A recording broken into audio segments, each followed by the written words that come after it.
Salut les amis, on se retrouve aujourd'hui pour notre rendez-vous hebdomadaire concernant le challenge pouce capillaire. La semaine dernière il n'y a pas eu d'épisode parce que je trouvais qu'il était peu conséquent et du coup pas très intéressant. Donc j'ai préféré tout condenser cette semaine. Donc on se retrouve pour la 5e semaine en fait en soi.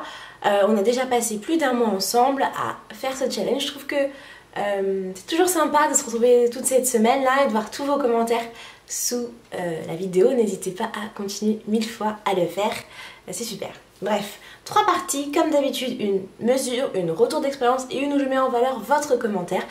C'est pour ça qu'il faut vraiment pas hésiter à en mettre pour que je puisse rebondir dessus. Voilà. On va commencer tout de suite avec la première partie, donc sur la pousse, de combien ça a poussé.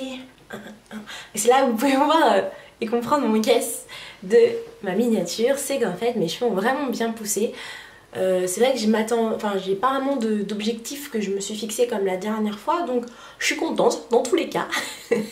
Donc j'ai pris mon petit t-shirt, il est juste là, je sais pas si vous vous en souvenez de ce fameux petit t-shirt où j'ai pris donc les mesures donc la semaine 1 et la semaine 3. Donc on a une pousse environ et toute partie arrière confondue, une pousse d'environ 2,5 cm, ce qui est pour moi énorme en un mois. Et à l'avant, on est sur une pousse d'1 cm environ, 2 cm par endroit, 1 cm par d'autres endroits, mais j'ai préféré faire globalement et prendre 1 cm, ce qui est cool, 1 cm par mois. C'est vrai que mes cheveux à l'avant, ils n'ont pas du tout la même pousse que à l'arrière. C'était déjà le cas la dernière fois. Non, la dernière fois c'était l'inverse. Mais là, depuis quelques temps, depuis le début de l'hiver, je remarque que mes cheveux à l'avant poussent moins vite que mes cheveux à l'arrière. C'est pas très dérangeant. Voilà, donc cette fois-ci, j'espère que le mois qui va venir, j'aurai encore plus de pouces parce que là, je vois vraiment qu'on est en train de gagner en... Enfin, c'est un pic. Je vois que je gagne plus de longueur, je vois que c'est de plus en plus long. Surtout que ça fait déjà 2 semaines que je ne sais pas mesurer et je pense que j'ai énormément gagné. Donc ça, c'est plus la pousse en 3 semaines qu'en un mois en soi. Voilà, donc vous n'hésitez pas en commentaire à me dire comment ça se passe et si ça marche pour vous aussi bien que sur moi. N'hésitez pas à me dire en commentaire du coup de combien ça a poussé, ou si vous aviez vos cheveux aux épaules, si vous arrivez un petit peu en dessous maintenant, enfin voilà. La deuxième partie, le retour d'expérience. Donc comment s'est passée cette dernière semaine? Je commence de plus en plus, je regarde en bas en fait, c'est parce que j'ai mis mes petites notes pour rien oublier, donc ne soyez pas vexés si je regarde comme ça vers le bas. Donc je commence un peu plus à m'habituer à la technique, ça rentre dans ma routine. C'est un peu difficile quand on a comme ça un truc à faire 3 fois dans la semaine, parce que le soir quand on se couche, par exemple quand on sort le soir, il faut penser que quand on va rentrer à minuit ou 1h, il va falloir en plus faire la routine, ce qui me prend moi bien 20 minutes, et après me coucher. Donc ça me rajoute peut-être, allez, sans mentir, 40 minutes entre mon démaquillage, le fait de mettre mon soin, etc. et me démêler les cheveux et m'en occuper. Parce que oui, je ne garde pas tout le temps mes cheveux comme ça. Non, non, non. Et il y a des fois où il y a la grosse touffe en mode lion, complètement lâchée. Et donc rentrer dans ma routine c'était un peu compliqué, mais c'est vrai que là à la fin de ce mois ça devient... En fait ça me manque quand je le fais pas, et de soir je me dis oh, mince, je dois le faire. Et non, en fait c'est juste un jour sans. Voilà, ensuite en ce qui concerne les petits gratouillements dont je vous avais parlé dans l'épisode 3 il me semble, en fait ils commencent à disparaître. Je pense avoir trouvé la solution, mais on en reparle la semaine prochaine, donc restez connectés parce que la semaine prochaine je pense que je vais enfin vous dire comment je m'en suis débarrassée de ces gratouillis. La semaine prochaine aussi je pense que je vais intégrer à la routine le beurre de mangue parce que je ne l'avais pas encore fait. En fait j'avais déjà tellement de problèmes avec là la routine simple et l'huile de ricin que je me suis dit il vaut mieux pas que je me rajoute encore un truc par dessus. Et maintenant la troisième partie, le commentaire. Donc j'ai reçu le commentaire d'Amalia. Amalia. J'ai reçu le commentaire d'Amalia par mail. Merci Amalia pour son commentaire. Alors sachez tous et toutes que vous pouvez largement laisser vos commentaires là en dessous sous la barre d'infos, que d'ailleurs ça me fait plaisir et que ça peut vraiment être utile à tous, parce que peut-être que d'autres personnes ont le même problème que toi et auraient peut-être pu liker ton commentaire pour que je puisse plus en parler qu'un autre commentaire. Je voulais pas vous en parler, mais je pense que je vais faire quand même cette petite digression sur YouTube et les changements qu'il va y avoir sur YouTube, parce que ce commentaire m'y fait penser. Donc je prends 1 minute de votre temps, pas plus, je lance le petit minuteur juste là et je vous explique tout ce qui se passe.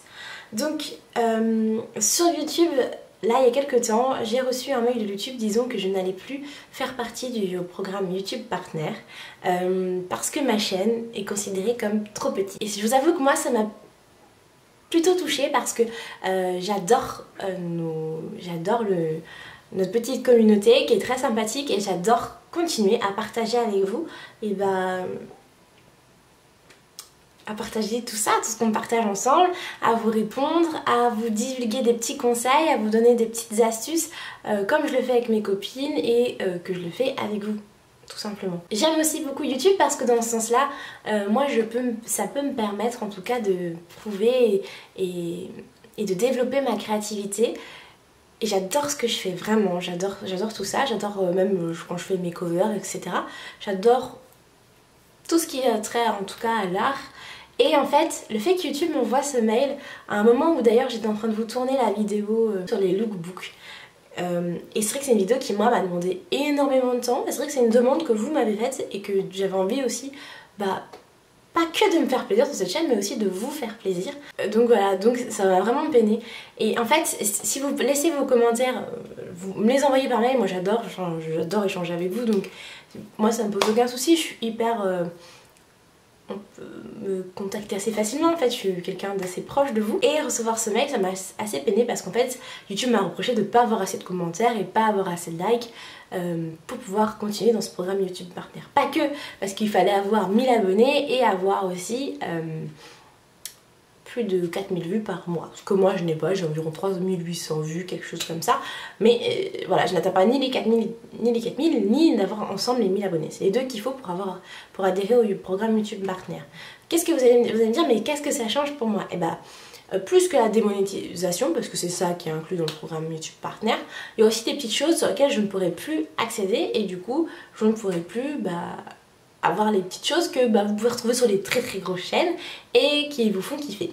Tout simplement. Ce que je voulais dire et là où je voulais en venir, c'est que n'hésitez vraiment pas à lâcher vos commentaires là et à lâcher un max de likes.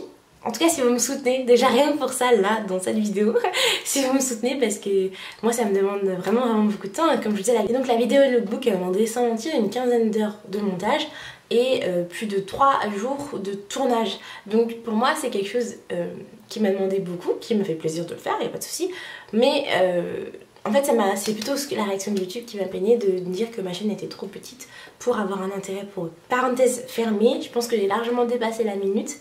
Et donc on continue avec le commentaire d'Amalia qui me disait Gracie, je n'ai pas eu de pousse de cheveux en 6 mois, je n'ai pas coupé mes pointes non plus depuis ce temps-là, je n'ai pas changé ma routine, pourtant je ne comprends pas, j'utilise exactement les mêmes produits pour ma routine, des produits fortifiants, des produits protéinés et des produits hyper hydratants, pourtant je n'arrive pas à faire pousser mes cheveux. Et mes cheveux restent secs après l'utilisation des poudres indiennes. Voilà, donc merci Amalia pour ton super commentaire. Tu me demandais d'autres choses, tu me parlais d'autres choses aussi, mais j'ai gardé cette grosse partie-là parce que je pense que c'est des réactions que tout le monde a et des choses que tout le monde se pose. Voilà. Donc tu n'as pas eu de pousse depuis 6 mois. Alors écoute, si tu es en bonne santé en tout cas, tu n'as pas de problème de santé, voilà. Il est impossible que tes cheveux n'aient pas poussé. Par contre, ils poussent peut-être lentement ou tu n'as pas réussi à garder ta longueur. Et ça, c'est différent. C'est deux choses complètement différentes. Ou sinon, peut-être que tu ne vois pas aussi la pousse de tes cheveux. Et moi, c'est quelque chose que au tout début de ma transition, ma période de transition, que j'ai vraiment eu du mal à voir, c'est mes cheveux qui poussaient. Et de temps à autre, c'est pas un conseil, c'est pas quelque chose que je conseille à tout le monde, mais et de temps à autre, je faisais des brushings. Et c'est ça qui m'a permis de voir que mes cheveux poussaient vraiment. Parce qu'en fait, j'avais, au début, en fait, c'est très simple. On voit qu'on a le cheveu crépus et plus on avance, plus on voit ce bout de cheveux crépus qui bouge. Mais au bout d'un moment, on a une espèce de masse, quand on est en transition en tout cas, qui est là, qui est mi-crépus, mi-bouclé. On ne sait pas trop à quoi ça correspond. Et moi c'est ça qui m'a permis de voir que mes cheveux en fait avaient poussé et que je pouvais vraiment définitivement couper le 5 bons centimètres et me rendre compte que mes cheveux avaient poussé. Donc deux possibilités, soit en fait tu n'arrives pas à retenir ta longueur, et là je t'ai envoyé tout un mail de réponse pour te donner plein de conseils et peut-être t'aider à retenir ta longueur. Et sinon, le deuxième cas c'est que tu as une pousse plutôt lente, donc n'hésite pas à la stimuler. J'ai fait plein de vidéos là-dessus, je vous les mets d'ailleurs toutes en barre d'infos sur comment aider à accélérer la pousse de ses cheveux. C'est d'ailleurs la première vidéo que j'ai faite sur YouTube quand j'ai un peu changé l'orientation de ma chaîne, c'était sur ce sujet-là. Donc n'hésite pas à aller la voir. Ensuite, deuxième problème qui me semble très important, c'est que tu n'as pas l'air d'avoir changé ta routine. Ta routine capillaire, elle doit changer en fonction des saisons, en fonction de l'état de ton cheveu. Un cheveu, quel qu'il soit, peut changer de texture, peut changer de porosité en cours d'année et même en cours de vie en fait, tout simplement. Moi au début j'avais un cheveu qui était très poreux à cause de défrisant. Maintenant il est devenu très peu poreux, très peu poreux. Il reste quasiment à la surface du verre depuis quelques temps. Là ça commence à nouveau à changer, il commence à descendre un petit peu dans mon verre d'eau. Donc je sais que ma porosité est en train de changer. Donc je vais devoir changer ma routine capillaire. Pour moi c'est très simple, tu dois apprendre à faire la carte d'identité de ton cheveu. Et ça, j'en ai parlé encore dans une autre vidéo. Donc oui, ça va vous faire beaucoup d'heures de visionnage de ma vidéo. Mais pour moi, c'est des choses très simples à faire. Donc connaître ta porosité, ton type de texture, savoir si tes cheveux demandent de l'hydratation ou plutôt quelque chose plutôt protéiné. Parce que parfois, on a la sensation que le cheveu se casse parce qu'il n'est pas assez hydraté, mais ça peut être complètement faux. Votre cheveu peut être lourd et sembler ne plus pousser parce qu'il y a trop d'hydratation et pas assez d'apport protéiné. D'ailleurs, je vous ferai dans pas très longtemps une vidéo pour que vous puissiez tester votre apport hydratation-protéine et savoir ce qu'il faut changer pour rééquilibrer la balance. Et la dernière chose que tu me dis, c'est que tu as les cheveux secs après l'utilisation des poudres indiennes. C'est en effet quelque chose que moi j'ai pu connaître et un problème que j'ai pu soulever aussi. N'hésite pas à ajouter dans ta mixture de préparation aux poudres indiennes des petites huiles, comme l'huile de ricin que j'adore, le beurre de mangue que j'adore aussi, l'huile de coco si tu supportes le coco, ou même de l'huile d'olive tout simplement. Ça va apporter de l'onctuosité. Et avant de passer aux poudres indiennes, n'hésite pas à faire ton masque, voilà, que tu vas laisser poser comme d'habitude 10-15 minutes, rincer et ensuite passer aux poudres indiennes. Voilà. Et là tu auras normalement plus trop ce problème de cheveux secs. Sinon n'hésite pas à utiliser la méthode, la Baggy méthode ou la GHI pour pouvoir remettre de l'hydratation dans tes cheveux et leur permettre d'être beaucoup plus doux. C'est tous les conseils que je peux t'apporter.